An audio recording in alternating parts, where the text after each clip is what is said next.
अपने एकात्म मानव दर्शन के लिए जाने जाते थे। उन्होंने भारत में स्वाधीनता के पश्चात सबसे मौलिक इस तरीके का एक वैचारिक पाथेय हम सबको दिया और उस एकात्म मानव दर्शन के प्रतिपादन का भी यह वर्ष सुवर्ण महोत्सव का वर्ष है।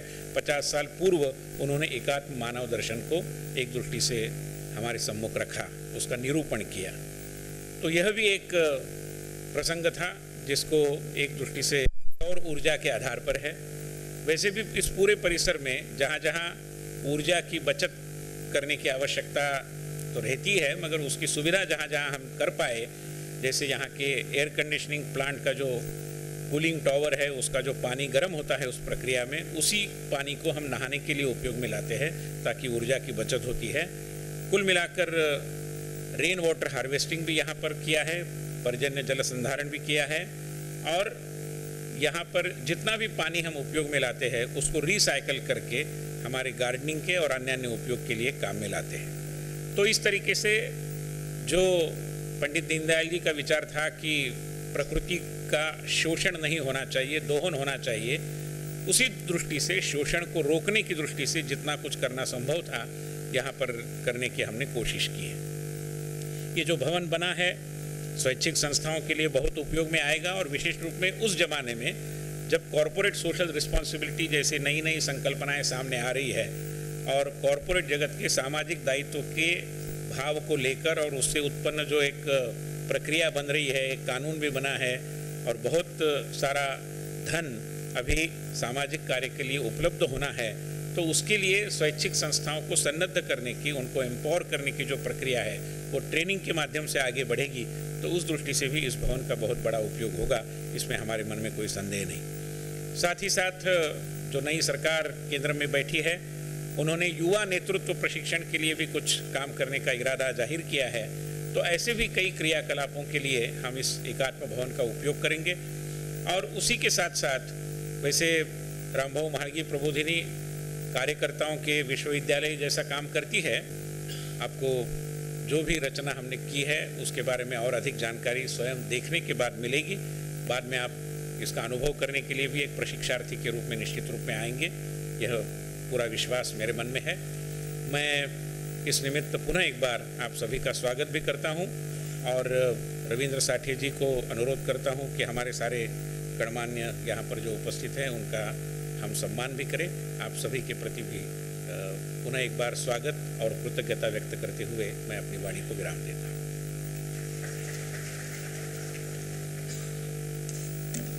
धन्यवाद विनय जी। हम आगे बढ़ते हैं। आदरणीय आनंद कुमार जी मंत्री बनने के बाद यहाँ पर पहली बार आए हैं। उद्घाटन तो उन्होंने किया ही है, लेकिन मंत्री जी बनने के बाद भी यहाँ पर पहली बार आए हैं। पहली बार, हाँ ठीक है। नहीं, इस बार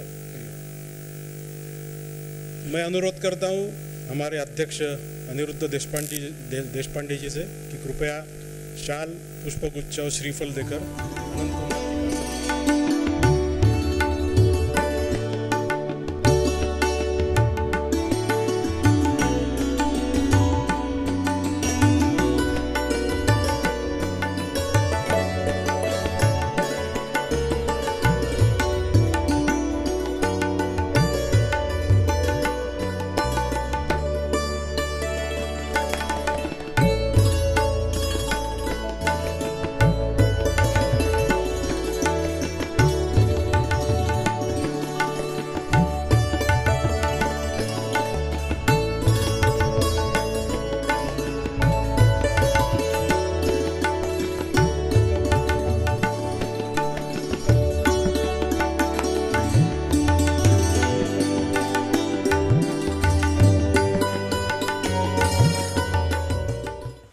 एकात्म भवन बनण्यामागे, निर्माण होण्यामागे ज्यांनी ज्यांनी आपलं योगदान दिलेलं आहे त्यांचा इथे आपण सत्कार करणार आहोत। मुख्यतः ज्यांनी हे बांधलेलं आहे असे सगळे आमचे कॉन्ट्रॅक्टर मंडळी इथे उपस्थित आहेत, ज्यांची मी नाव घेतो त्यांनी कृपया इथे यावं आणि आनंद कुमारजींच्या हस्ते पुष्पगुच्छ स्वीकारावा। या सगळ्या प्रबोधिनीचं संकुल आणि आता नवनिर्माण झालेलं एकात्म भवन या मागचे आर्किटेक्ट, इथे कोणी आले की आर्किटेक्ट कोणी विचारतो, तर श्रीयुत आरिफ नूरानी इथे उपस्थित आहेत. उनसे निवेदन करता हूं की कृपया मंच पर आवे. अनिल कुमार जी से अनुरोध करता हूं कि गुच्छ देकर आरिफ जी का सम्मान करें.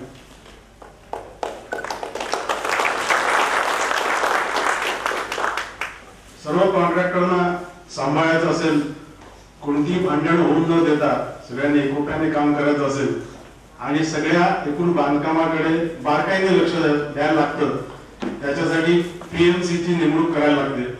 तर आनंद राजवाडे यांनी पीएमसी म्हणून काम केलेलं आहे. मी त्यांना विनंती करतो की त्यांनी मंचावर यावं. राजेश पाटील यांनी पूर्ण बांधकाम केलेलं आहे. असे राजेश पाटील निर्मिती कन्स्ट्रक्शनचे त्यांनी अनिरुद्ध भावे अकॉस्टिक कन्सल्टंट मुंबईतले एक ज्येष्ठ सल्लागार आहेत अकॉस्टिक्स बद्दलचे. PV Varghese plumbing contractor. Yogesh Wakde electric consultant आणि सचिन मोरे इलेक्ट्रिक कॉन्ट्रॅक्ट. या सर्वांच्या परिश्रमाने हे सर्व संपूर्ण उभं राहिलेलं आहे. नवीन भवन उभं राहिलेलं आहे. धन्यवाद. मी विनंती करतो आजच्या कार्यक्रमाचे अध्यक्ष आणि माहिती प्रबोधिनीचे अध्यक्ष प्राचार्य अनिरुद्ध देशपांडे यांना की त्यांनी आपलं अध्यक्ष मनोगत व्यक्त करावं. आजच्या कार्यक्रमाचे सन्माननीय प्रमुख अतिथी माननीय अनंत कुमार जी, राष्ट्रीय स्वयंसेवक संघाचे सहकार्यवाह माननीय सुरेशजी सोनी, रामोमार्गी प्रबोधिनीचे महासंचालक डॉक्टर विनय सहस्त्रबुद्धे, श्री रवींद्र साठे, श्री प्रताप अशर, भाई गिरकर, श्री अरविंदराव रेगे, अन्य सर्व मान्यवर पदाधिकारी आणि आजच्या कार्यक्रमासाठी एकत्र आलेल्या मान्यवर बंधू आणि भगिनींना, आजचा दिवसही अतिशय संस्मरणीय आणि आपल्या सर्वांच्या दृष्टीनं ज्यांच्या विचाराच्या आधारावर सर्व प्रकारचं काम आपण करत असतो, कार्य करत असतो, अशा पंडित दीनदयाळजींचा हा जन्मदिवस आणि त्या निमित्ताने आज होत असलेला हा कार्यक्रम आहे. त्यानिमित्ताने मी आपला पुन्हा सर्वांचे स्वागत करतो. याच्या पलीकडे जी नवीन इमारत झाली, नवीन भवन झालं आहे, रामोमार्गी प्रबोधिनीच्या सर्व प्रकारच्या कार्यकर्तृत्वामधलं आणखी एक महत्वाचं पाऊल आहे.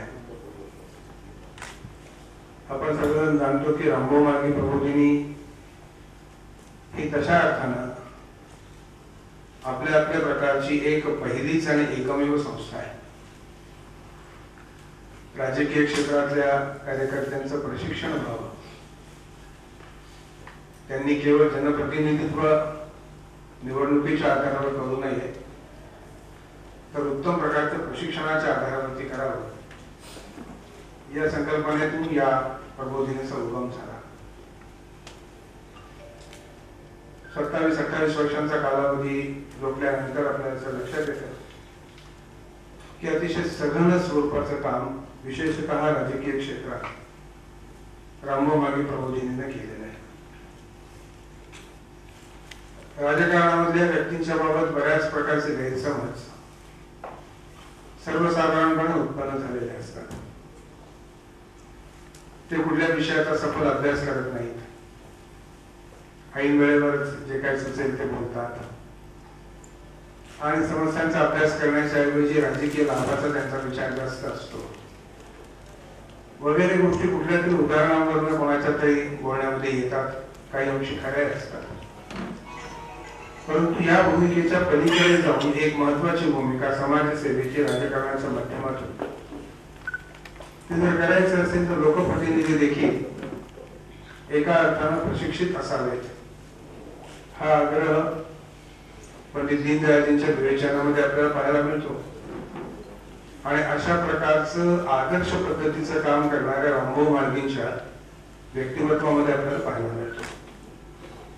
मी स्वतः पुण्यात राहत असल्यामुळे कैलासवासी रामभाऊंचा सहवास हा अनेक प्रसंगी खूप जवळून घेता आला. एक अतिशय निरद असं राजकारणात राहून देखील व्रतस्थ बुद्धीनं काम करणाऱ्या हाडाच्या पिंडाच्या कार्यकर्त्याचा परिचय होणं त्या काळामध्ये जेव्हा आम्ही महाविद्यालयामध्ये होतो किंवा नुकताच नोकरीत आलो होतो, आम्हा सर्वांच्या दृष्टीने एक मोठं भाग्याचं होतं.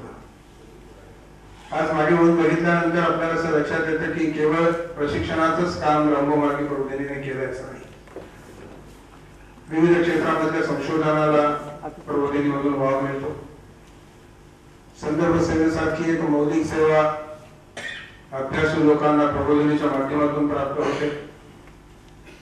शैक्षणिक क्षेत्रापासून ते विविध प्रकारच्या फिलॉसॉफीजचा विचारधारांचा अभ्यास करण्याचं काम वर्गांच्या माध्यमातून इथे होतं.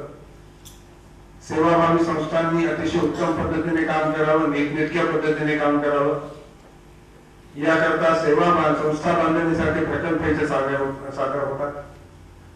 तेव्हा असं एक बहुआयामी स्वरूप रंगोमार्गी प्रबोधिनीने आपल्या या सगळ्या 3 दशकांच्या वाटचालीमध्ये सिद्ध केलेलं आहे.